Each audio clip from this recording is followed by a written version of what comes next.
দেশ আজ রণক্ষেত্রে পরিণত হইল। দেখতে পাচ্ছেন যে এখানে চরম উত্তেজনা বিরাজ করছে। ইনকিলাব মঞ্চের আব্দুল্লাহ আল জাবের হলো গুলিবিদ্ধ। জাবের গুলিবিদ্ধ হয়েছে। জুমা এবং শান্তাকে বেধড়কভাবে পিটানো হয়েছে এবং বুট দিয়ে লাথি মারা হয়েছে। এক মাও তাদের হাত থেকে রেহাই পায়নি। আমি তাদের সবার সামনে বক্তব্য দাঁড়াইছি, আমি মা হিসেবে তারা আমাকে ক্ষমা করে নাই। পুলিশ মসজিদে গিয়ে খুঁজে খুঁজে বের করে তারপর তাদের উপরে লাঠিচার্জ করে। কারো মাথা, কারো পা, কারো হাত সাথে সাথে ভেঙে যায়। আহত হয় শত শত শিক্ষার্থীরা। এই পুলিশ সদস্যই নির্দেশ দিচ্ছিল এইভাবেই মানুষের উপরে ঝাঁপিয়ে পড়ার জন্য। আরেকজন পুলিশ সদস্যের মুখ থেকে শোনা যায়, আয় তোরা উসমান হাদির লাশ নিয়ে যা। আপনারা পুলিশের পোশাক পরিবর্তন করতে পেরেছেন, তবে এই দেশ থেকে 1.5 বছরে পুলিশ সদস্যদেরকে পরিবর্তন করতে পারেন নাই, যারা শুধুমাত্র একটি সুযোগের সন্ধানে রয়েছিল এই শিক্ষার্থীর বুকে চালানোর জন্য।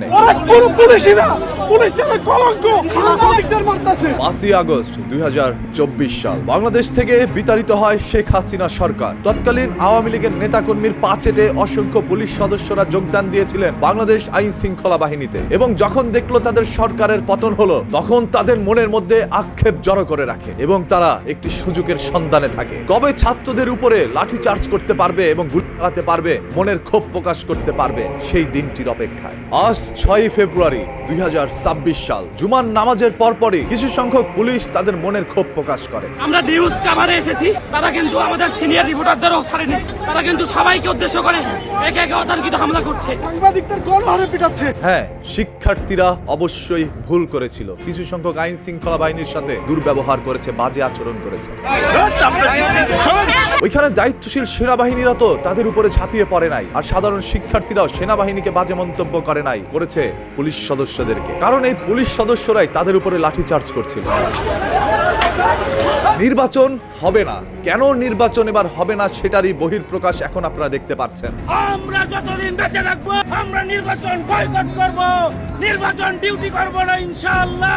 আব্দুল্লাহ আল জাবের বা ইনকিলাব মঞ্চ থেকে কোনো একজন মানুষের যদি জীবন যায়, তাহলে সেটাকে কেন্দ্র করে নির্বাচন পিছিয়ে নেওয়া হতে পারে। তাই অসংখ্য লোক বলছে নির্বাচনের মাত্র 4-5 দিন আগে এসে কেন ইনকিলাব মঞ্চ থেকে এইভাবে আন্দোলন করে যাচ্ছে আব্দুল্লাহ আল জাবেররা। তারা কি কোন একটি চক্রান্তের শিকার, নাকি তারা পরিকল্পিতভাবেই নির্বাচনকে বানচাল করতে চাচ্ছে? আমরা 24-এর পর এরকম কোন বাংলাদেশ দেখতে চাইনি, যে বাংলাদেশের রূপ দেখা যাবে 24শে জুলাইয়ের মতো। আজ পুলিশের ভূমিকার তীব্র নিন্দা জানাচ্ছে সোশ্যাল মিডিয়ায় থাকা প্রত্যেকটি মানুষ।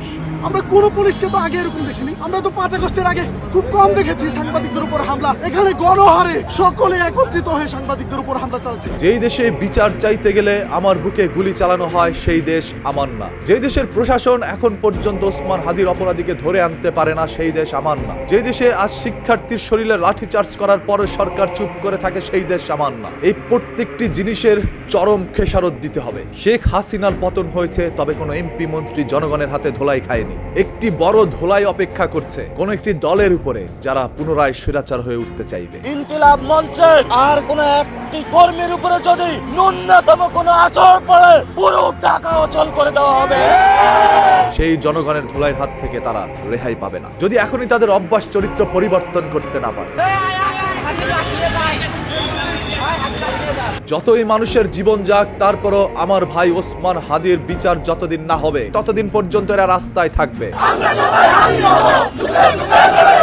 একটি বন্দুকের সকল বুলেটও যদি বুকে চালানো হয়, তারপরে সেই বুলেট বুকে নিয়ে তারা কথা কইবে। এরাই এই দেশের নতুন প্রজন্ম, এরাই এই দেশের পরবর্তী ভবিষ্যৎ। নির্বাচন হবে, বিচার হবে না, এটা হবে না, তা হবে না, আমরা দিব না। আমরা ইন্টারনেটকে স্পষ্ট বার্তা দিতে চাই, এই জমিনে এই নির্বাচনের আগে আমাদের হাদিবার বিচার লাগবে। আগে বিচার হবে, আপাতত তারপরে নির্বাচন হবে।